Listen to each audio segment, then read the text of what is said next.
We're just beautiful people with beautiful problems. Yeah. Hello, everyone. Welcome to Datable Rebels. Hi. We are doing a show today about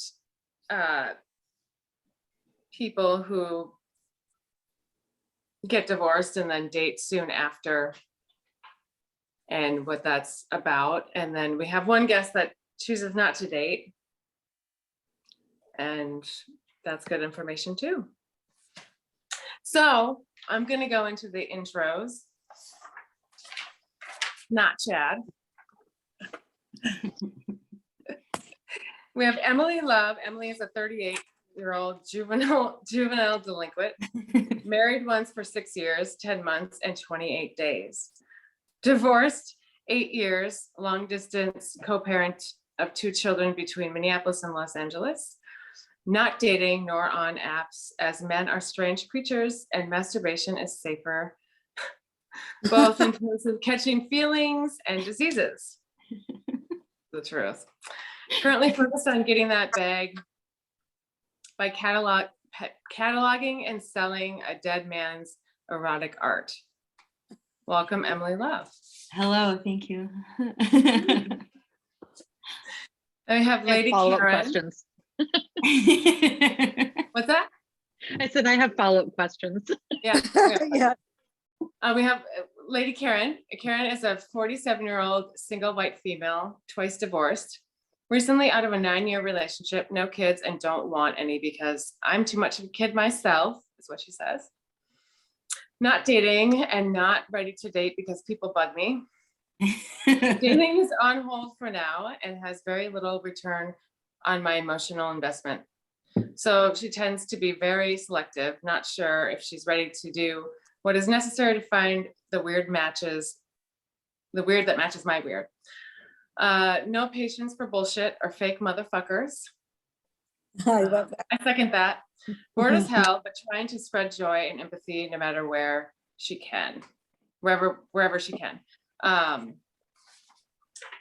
Welcome, Lady Karen. Hello. And then we have Nicole. Nicole is 44, officially divorced since 9/2017. So what is that? Oh, whatever. In her current relationship since January 2017, they were openly together during her divorce process, not a popular opinion. She did not make any friends, but well, fuck them. Typical Virgo, pain in the ass. Has her shit together during the week, drinks like a pirate on the weekends. Swears like a sailor.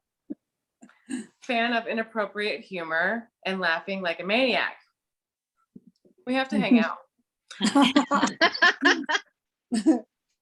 Most people think she's well behaved when they meet her, but that is false. Full personality contradictions, or maybe just undiagnosed bipolar. Fucking hates the Charmin Bears. Joint custody with ex-husband of 2 amazing, equally confounding children. Bonus mom of 2 girls, fitness enthusiast, and closet Metallica fan. Welcome, Nicole. Wow, it's really long. It wasn't that long. I always hate reading those intros because I fuck them up, and so whatever, but All good. All good. I'm human. And I am actually dating someone who divorced during COVID. He's like a year and a half out of that. So I'm kind of in as well. It seems like I imagine a lot of people broke up during the pandemic and the shutdowns. Yeah, it seems like it because they're just like, shit, are we gonna do this? You know, everybody's so they're condensed. Yeah, exactly. Yeah. It's a make or break scenario. It's either going to strengthen your relationship or it's going to destroy it, one of the 2. Yep. Right. So, and then the dating apps are like, I mean, it's so instant gratification and right there, and you can just talk to anyone. Yeah. And so I don't know. It's a blessing and a curse. How did you meet him? Oh, I met him on Tinder. It was the first time on Tinder, and I had been on Tinder many times, and I was actually going to get off, and I was like, well, fuck it, I'm just going to get back on, because I wanted to actually, interview or talk to people for the podcast, because that's kind of how I get information. And so I got back on, and I was like, well, let's see what happens. And so then we were interested in each other, and we met, and one thing led to another. That's But awesome. like, it comes with its difficulties too, like dating someone right out of a divorce. Do they know what they want? Have they had enough time alone? Right. Have they dated enough people? All that stuff. And so I kind of knew what I was getting myself into. That's Well, good. you can take it I feel like sometimes people who like get out of, like their marriages and divorce are just like, well, at least for myself, it was like, fuck yes, jailbroken. Like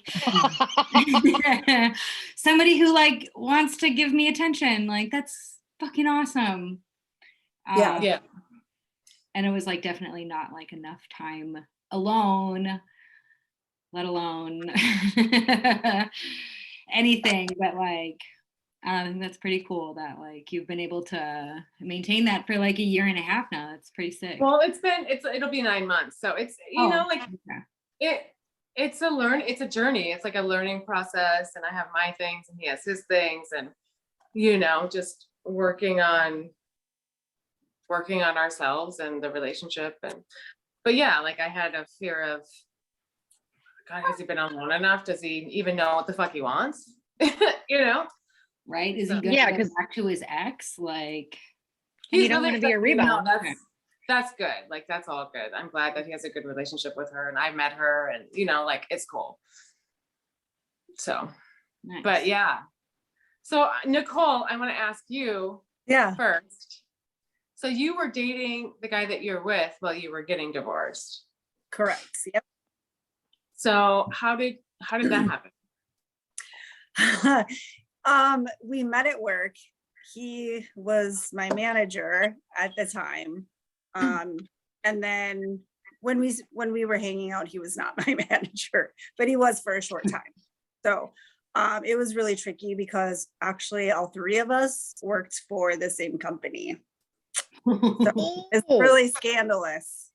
Yeah. Yeah. So then Yeah.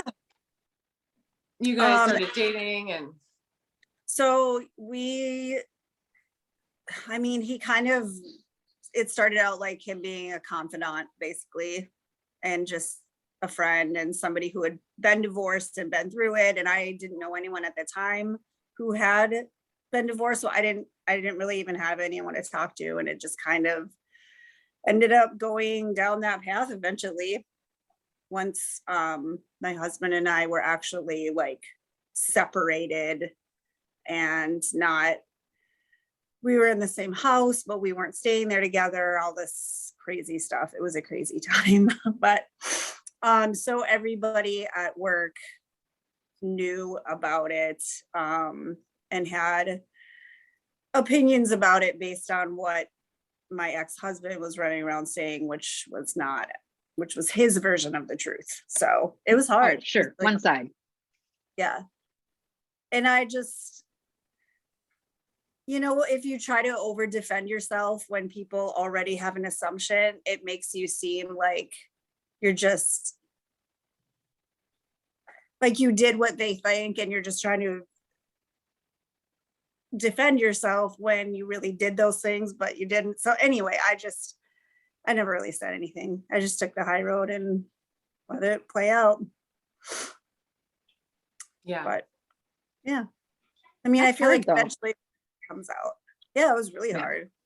I had a lot of people thinking that I was this horrible person who cheated on my husband with my boss, basically. So, They just don't know the story. They're choosing their own narrative. right, exactly. So But in the sticky situation that we were in, there was no way anyone was going to hear me out because they thought I was the bad guy. So, Right. because I'm one that had asked for the divorce as well. After I found out he was sending text messages to our mutual friend asking her to come over and have sex. So nobody knew about that part. Oh, wow. So, yeah. So, he Yeah, I think you need an episode on just interrupt. Right. Yeah, it was nuts. So not only was she a mutual friend, but she was his little sister's best friend. So it gets, this is like a Jerry Springer episode, basically. Yes. My whole thing. We have a really good co-parenting relationship now. It took a couple years.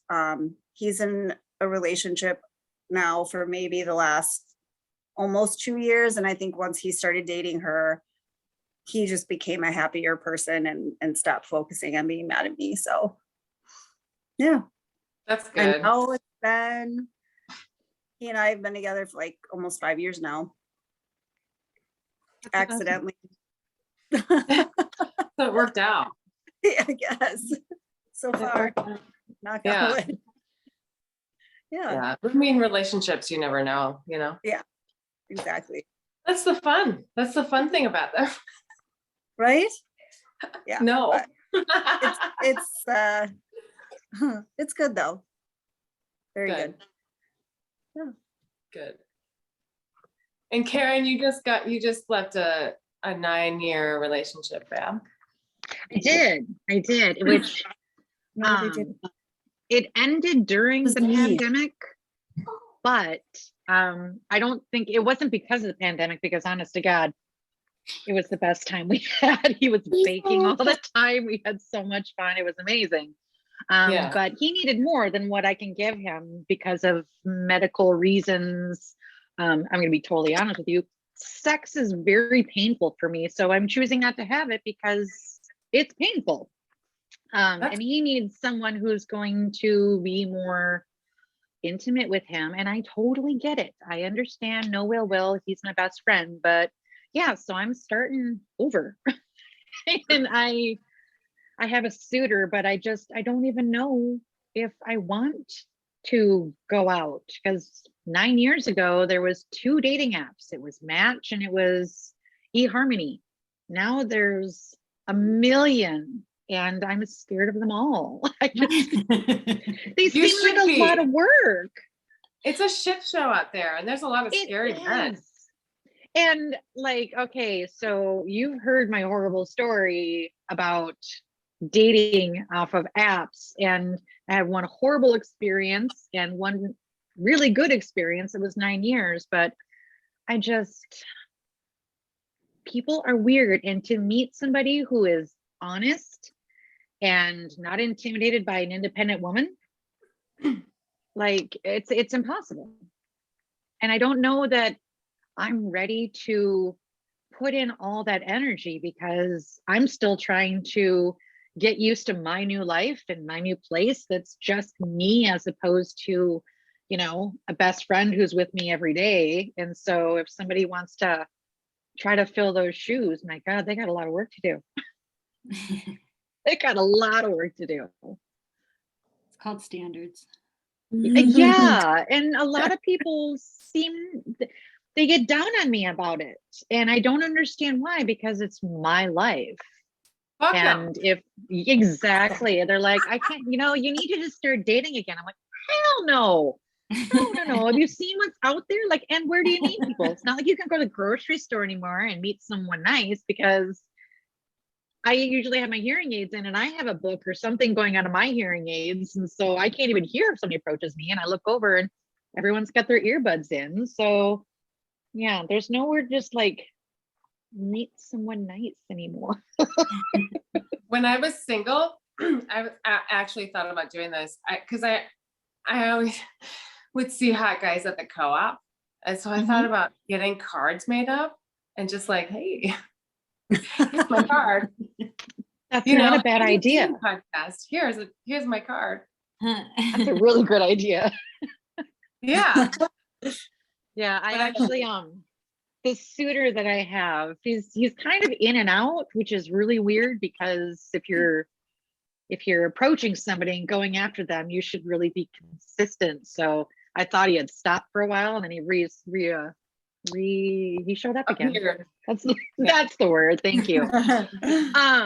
And so finally I was like, I haven't even met this person yet. So I said, hey, I'm going for a Santa stop because my friend Bruce is a Santa. Do you want to come meet me? And he was like, yeah. And I'm like, awesome. So I'm the one asking you out on a date. So now I can see how this is going to go so far. And that already is putting me off. You know, you want someone who's going to go after you. Yeah. But I know it's a two-way street though, too. So yeah, it's you. Being pursued is really nice though. I mean, it is. It's very flattering. Yeah.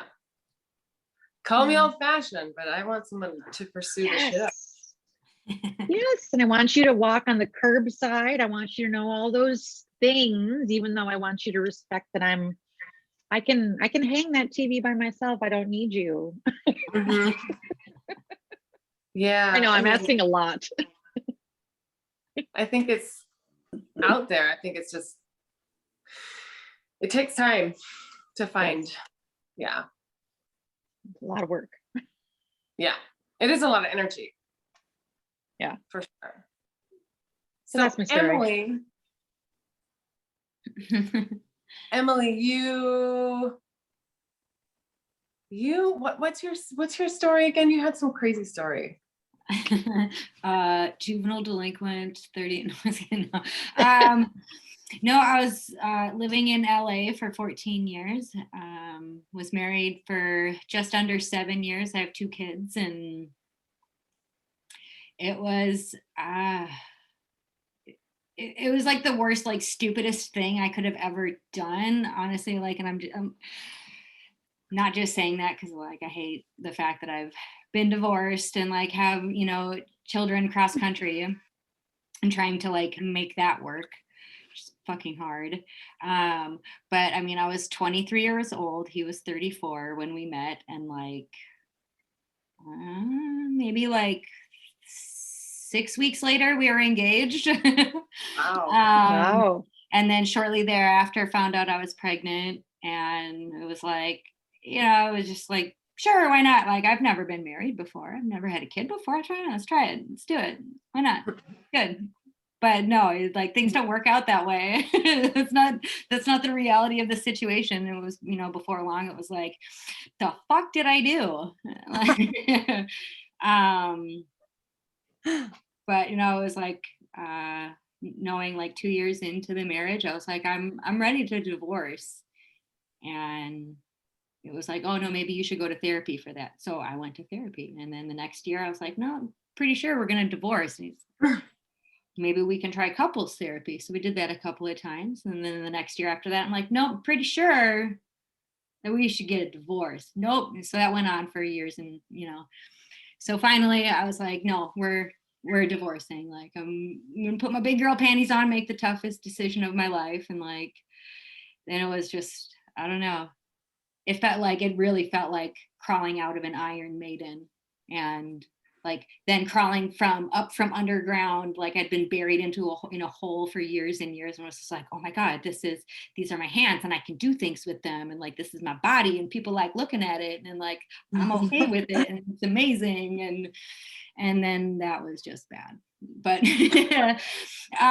but then, you know, one thing led to another. Moved back home to Minnesota and steadily been on like the up and up of just like really like putting up good boundaries with myself, and like knowing what I want and what I absolutely don't want. And there's been a lot of more like absolutely don't wants you know, in recent times, as opposed to the absolutely wants. But you know, we're getting there. We're shifting the trajectory. It's a journey. Fucking A. Did you date like shortly after you got divorced? Yeah, it was like I don't know what it is in Minnesota, but like in California, it was like you have to wait after, 6 months after you file to be considered, fully divorced, officially divorced. And so it was like I was going out on my first date like 3 days before my divorce was final, and I felt like, oh my God, like I felt scandalous myself, just like a terrible person. Like I was somehow like cheating on a person that I didn't even want to be with and was going to not technically legally on paper be with anymore in like 3 days. Yeah. Like how was the date? I mean, it was fun, but like after a while, I was just like, ugh, this is boring. Like, what the hell am I even doing? Like, why do people in LA even date? Like, it's not like where you go to like get like a really good, solid relationship where you guys are each other's best friend. It's like, no. So you're best friends with a person that I want to be my agent. Like, we should date. And then I want to find out, you can tell your best friend who I want to be my agent, like why I'm so fucking incredible and like funny as hell and like really promote my own career. And it's just a weird place. And it's like it's like a transient town where like quite literally this person who I had gone out on a date with just days before my divorce being final,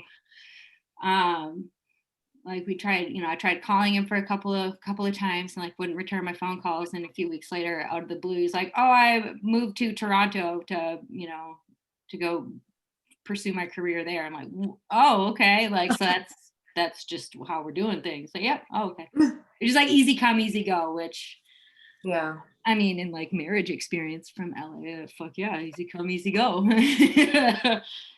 Why not? I've never done that before. Hello, kitty. Yeah, my cat.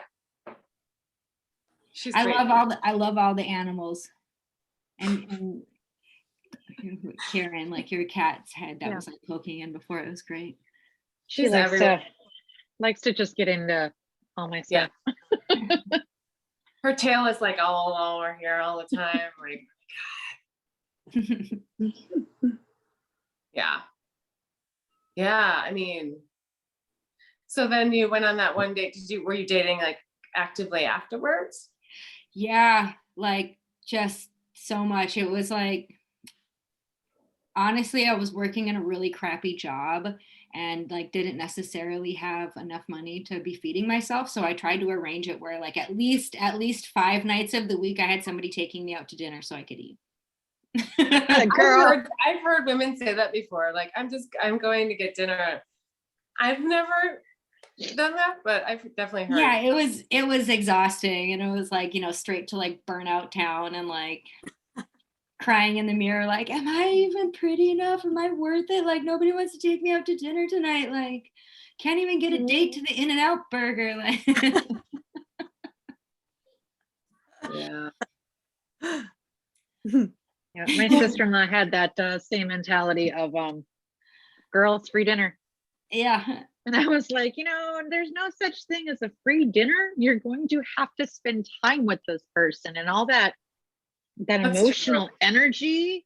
I mean, that is taxing. At least for me, it is, where it's like when I have to go out and people, oh my God, I need days to recover. So if I'm going to invest my time and my energy on you, because I'm going to engage, I want to ask questions. And if you give me monosyllabic answers, I might just go through the bathroom window. My time is valuable. It's the only thing that we can't get back. I mean, it's like the highest currency that we have, honestly. Yeah. Give to somebody. So Emily, what dating apps are you using in Minnesota? Not that I'm going to go stalk you or anything. I'm just curious what the good ones are. Yeah, right. No, I was temporarily on Bumble. Like I mean, a couple of years ago, I did like the Tinder thing, and that was like freaking frightening. Like some honestly scary Really? situations. Yeah. Well, I guess I got myself into them, but also it was like not the quality kind of people that I was, hoping for. Tried Bumble out over the summer.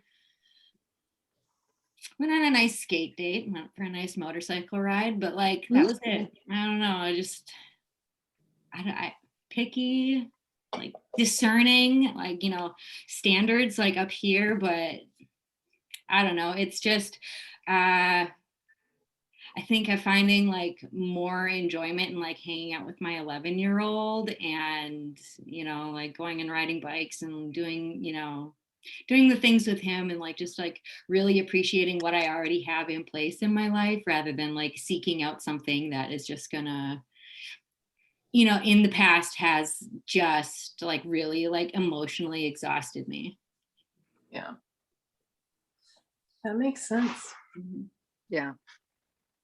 I also get a lot of pushback because I don't have children and I don't want children. I think children are fantastic, but for other people.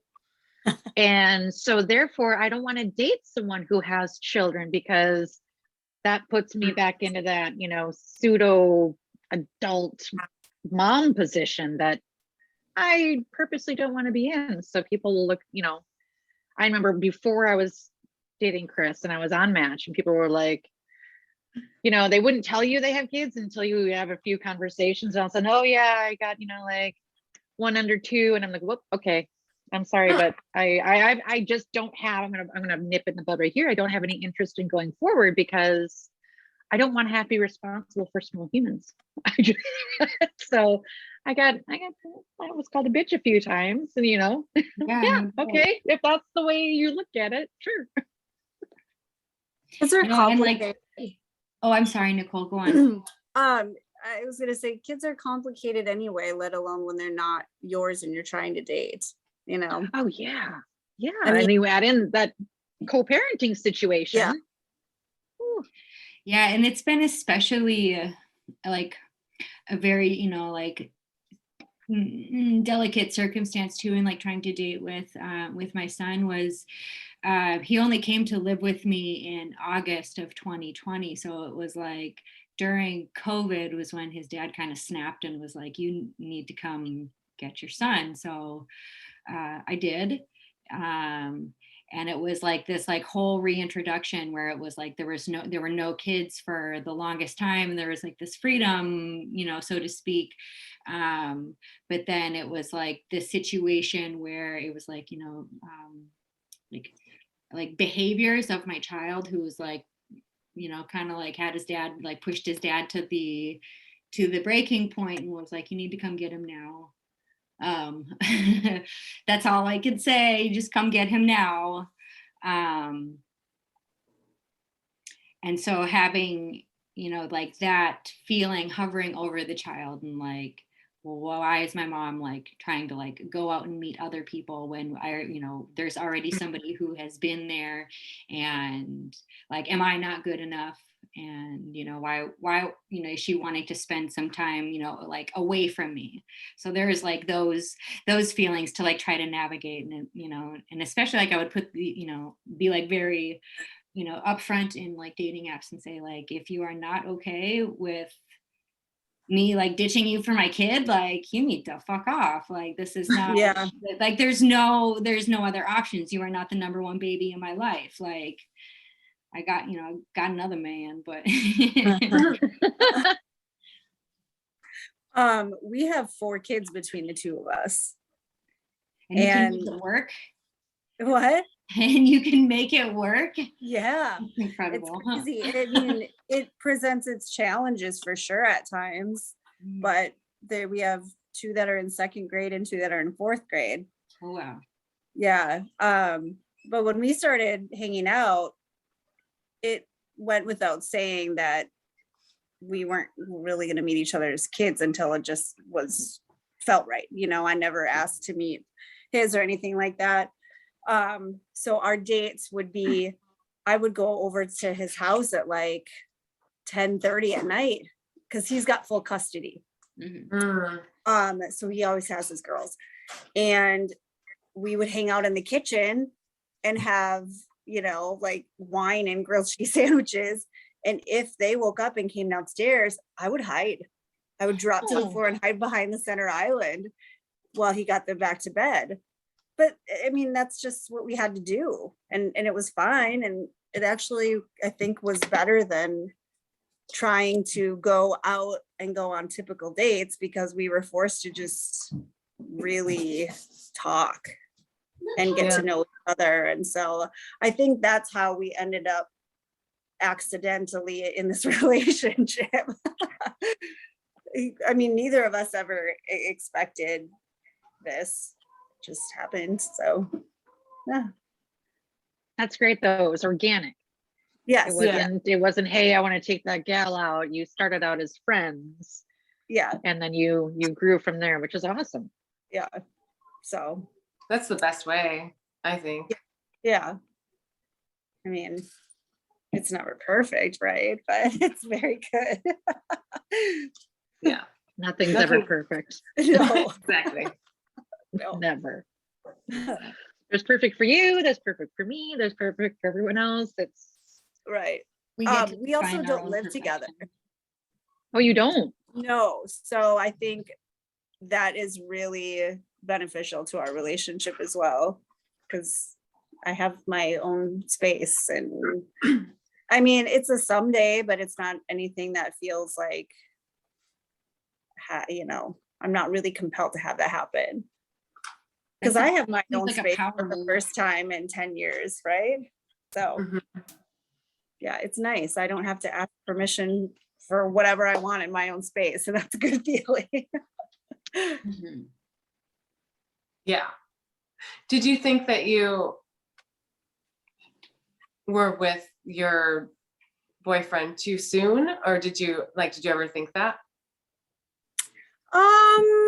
No, I think because of our, you know, living separate and me having joint custody of my kids and being home at my place when I had them, I feel like our relationship didn't have any other choice but to evolve slowly. And so I never felt rushed or anything else like it sounds, I suppose, could be. Yeah. I'm also not a good dater. I feel like I'm either like monogamous with one person for a significant period of time, or I'm not dating anyone. Don't Mhm. like, yeah, I don't know. It's like you guys were saying, it's just, it's time. And especially with somebody you don't know, it's super awkward.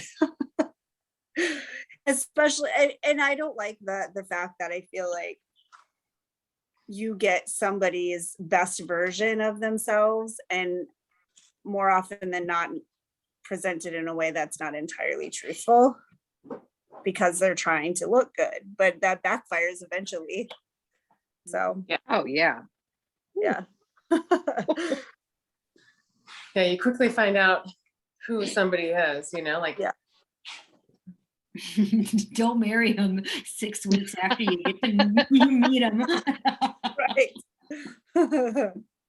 that's, yeah, I had a friend that she married the dude that she's with still like 6 months after. Worked out. So far, so good. Those, like, I get really happy for people who have those experiences. I'm like, damn. At least for some people, they work out. Mhm. Right. But I mean, I moved in with Chris 4 weeks to the date of our first date. I mean, if you feel that strongly about something, give it a shot. Go for it.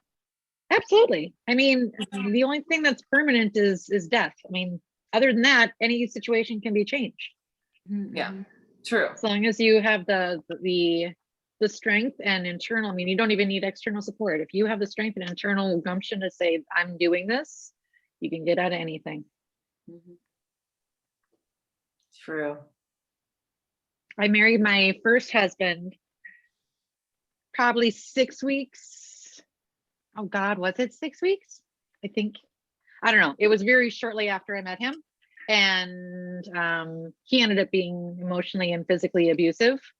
So I got out of there really quick. Or I was in Canada, so as quick as I could. Took me 5 years to get divorced, but I was like, I'm out. I need to get out of here because it just wasn't, I was going to die. I truly believe that. So, you know, all the, you know, yeah, sometimes you have to swallow your pride to make things happen, but that's okay too. I made a mistake. I want to come home. Yeah. How soon after you guys started dating, or when you got married, like how soon did you start showing these things? So I married him, I think I moved to Canada in April. I think I got married in May or June. And by my birthday in October, he was beating the crap out of me. Oh my God. Wouldn't take me to the hospital because in Canada they have universal health care. So if you're not a Canadian citizen, you don't have health care. So he wouldn't take me to the doctor. And I got really sick. I had a double ear infection, double sinus infection, and a sore throat. Lost 40 pounds in 2 weeks. He left to go on a snowboard trip and came home and tried to rape me. And before he woke up the next day, I grabbed anything I could, just quick, grab, walk out the door. My friends hid me, and rightfully so, because he came looking for me and tried to break down the front door. And I had to call my dad and say, I need to come home. I just need to come home. I said, no questions. He got me a train ticket, and within a few days I was on my way back to Manitoba. My dad picked me up and drove me back home. So it was and so we had a prenup. Here's the best part. He would not sign divorce papers, wouldn't sign them for years. So finally I totally bullshitted my way into this and said, by the way, I left him a voicemail and said, by the way, this is abandonment, you not responding to me, and me have documented when I've mailed you things, you're not responding. This is abandonment. So that means our prenup is null and void. I got a phone call in 24 hours. Yeah. Wow. So he signed, and then, I married the guy who I was dating before I got married to the first guy, because I transferenced all my relations. It was dumb for me to do, but then I ended up marrying him anyway. So either way, no matter how bad the situation is, you can always get yourself out. So I say go for it. If 6 weeks you want to get married, you go ahead and get married. Or if you don't want to move with him, then you don't move in with him. Right. Yes. I'm a cheerleader for all of it. Yeah. There's no right or wrong way to do it. I mean, yeah, really. Whatever makes you happy. Yeah. We definitely get asked a lot if, people first think it's weird that we don't live together. And then we also get asked, are you guys getting married? Are you getting married? And it's like, Maybe. I don't know. Probably not, because we both had traumatic divorce experiences, and you just never know what's going to happen. So I just, yeah. Mm-hmm. And that's okay too. There's Self-preservation. right. Yep. Yeah, I've never been married. I can say that. Well, you've never done that before, so it's time. Emily approves. I don't need to be though. Like I don't really need to be married. I just want to be in a partnership, like yeah. Borderline codependency. I want my best friend to be with me all the time. Yeah. So my ex is still that person to me. We watch TV shows and he's in Texas. We just get on Google Duo and watch TV together. Nice. Yeah. Because nobody's him. I'll never, yeah. Sorry, go ahead, Nicole. Oh, that's sweet. I was going to say, if you really think about it, isn't the idea of marriage just seems really weird and unnatural, right? I don't know. Yeah. It's kind of strange. I think it's for a certain person, you know what I mean? Like really. And we're all evolving all the time and changing. Right. And I mean, yeah. So there's legal benefits to it. Right. There's definitely legal benefits, because if your partner and you're not married gets sick, you know, you are not going to, if you're not family, you don't get to go in to be there if, Right. you know, they're I know, dying. crazy. So, you know, there's definitely some legal benefits other than, you know, I want that commitment. I want that in front of Yeah. everybody. No secret, just, hey, I'm screaming from the rooftops, this is my person. Yeah, that's true. Mhm. But that's me, you know, that's like you said, that's not for everybody. Not everyone, you know, thinks that way or needs that piece of paper. Right. Did either of you ever think, one thing that I think of a lot is it's so easy to get married, right? You just apply for a marriage license and it's not that expensive, but to get out of it is so unbelievably hard. There is no simple or easy way to do it, and it is so expensive. It's the craziest thing. It should be the opposite. I, you know, like I'm a massage therapist, and I was massaging a woman yesterday, and she was so stressed, and I was just kind of blurted out. I was like, why are you so stressed out? You know, because her neck was just like, Yeah. she's like, I'm going through a horrible divorce. She spent $50,000 so far. I spent about 20. Yeah. I mean, and I didn't need to. We didn't have anything worth spending that much money to fight over. But Did you fight over things? I wouldn't say we fought over things. It was more that it was really contentious, and he was very angry with me for asking for the divorce. And so it was made very difficult for me. I was told I will make it hard as I can for you. So, and His feelings were hurt. right. Yeah, Yeah. they were. So when I got a divorce, it was a Mad Lib type of thing where you filled in the blanks. And I think it cost us like $103. Oh man. Like we went downtown, we filed, and we walked out the door, and he's like, do you want to go to lunch? And I was like, no, I know. No, I get it, but no. So some can be easy, but yeah, I mean, you've seen the movie War of the Roses. Some can be so Yeah, contentious. yeah, it's crazy. And then if you have kids, I mean, yeah, like Yeah. custody and all that stuff. It sounds like a fucking nightmare, or it can be. Oh, for sure. Yeah. I'm surprised your ex-husband let you go to Minnesota and didn't like write something in that you only have to Right? stay in LA. No, well, he definitely followed me here. And it definitely took a really gnarly suicide attempt for me to be like, no, actually, like, oh, honey. this is, you know, not okay. Like it got to that point where I was like, oh, so this is what like an abusive relationship looks like. Absolutely, that's an abusive relationship. Even him telling you, no, we can't get divorced. Let's do this. He's totally gaslighting you. Mm-hmm. No, and like, I mean, a tiger doesn't change his stripes. Like, I'm convinced of that. And it's like, even now after like he took my kids, you know, and intentionally was like, wrote me out of their lives, turned my family against me, and then was just out of the blue like, you need to come get your effing son. Wow. Okay, well, can we talk about what happened? What do you mean, what happened? You were having problems and I had to take care of everything. I was like, oh, okay, so we're not going to talk about anything that happened. All right, I'm gonna come get my son. We're gonna make some changes here though to our divorce agreement, and like there's definitely gonna be like higher levels of respect on your part. It took that much to like really wake myself up. Wow, that's scary. Mm-hmm. It was a lot. It's, you know, it's been a doozy of a time since 2013.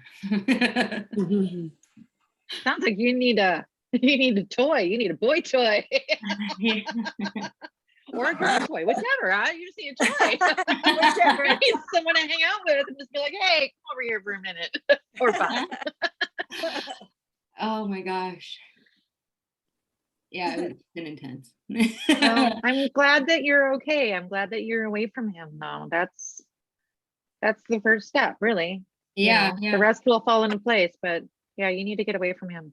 Yep, I'm confident of it. It's been a really like weird journey, and like I don't know, just the way that like life is, now blooming in front of me, and I'm like actually present enough to like be able to witness it. I'm like, I'm not sure that I would want it, any other way. Like if, I could like go back and like do everything over, be like, yeah, I'd be that stupid 23-year-old and be like, oh fuck yeah, let's get married, let's have some babies, like let's do this. And then, like make every other mistake, in the book to realize like how fucking beautiful like life is. And like, I don't know, just how like wonderful that like, I don't know, how quickly everything can change. Yeah, so quick, and for the good or for the bad. So Mhm. that's why you have to appreciate every day. And if it gets hard, just do it one step at a time. Isn't it Right? strange, like when you have that first day where you're like, my gosh, is this what it's like to feel like normal and not in a fog of depression? Right. No, I remember that day. It was the morning of my 36th birthday. I woke up and I was like, oh my God, I don't want to die today. Like, this is incredible. Let's bake a cake and go have fun. Yeah, it's crazy. You can have cake whenever you want, right? Like nobody's Yeah, telling you. right. You're an adult. You can have cake for breakfast, lunch, and dinner. Yeah. And cupcakes are very small versions of cakes with less guilt. Easier to shove in your face. Just so. Right. Yeah, absolutely. Well, yeah, I'm so glad that you're out of that. That's crazy. Yeah, it was bananas. You both have really incredible stories and should be proud of yourselves for sitting here, right? Absolutely. Alone Absolutely. and alive. I'm not saying that. I also deal with depression, and I got to be honest with you, there was probably 100 times today that I thought about messaging and saying, I can't do this. I can't do this, just because I have anxiety and depression. And it took me, I had 4 chores to do today. Get up and shower, get a package that was delivered, go to the grocery store and get creamer, and do this. And I struggled with all of them. But I found that if you just take it one task at a time, sometimes you show up and you do what you promised to do. Thank you for Yeah. showing up. I appreciate everyone for showing up. Yeah. You're It's welcome. hard sometimes. I understand that. It is. It is. Yeah. It's hard to get up and get ready for the day sometimes. And then you add dating. Oh my God. I don't know, man. I don't know. Yeah. It's hard enough even just checking in with friends. I look at my messages and I'm like, oh, I haven't talked to you in this long. Do I need to check in? I mean, like, do you think I'm mad at you or something because I haven't talked to you? And couldn't imagine throwing, men into there and mixing all that up and like, oh my God, do I have to talk to you every day too?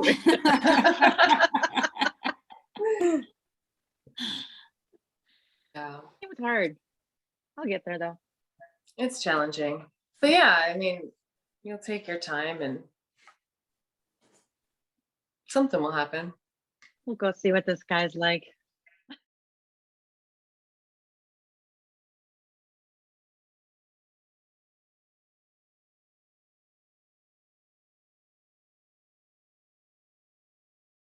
But we're just beautiful people with beautiful problems.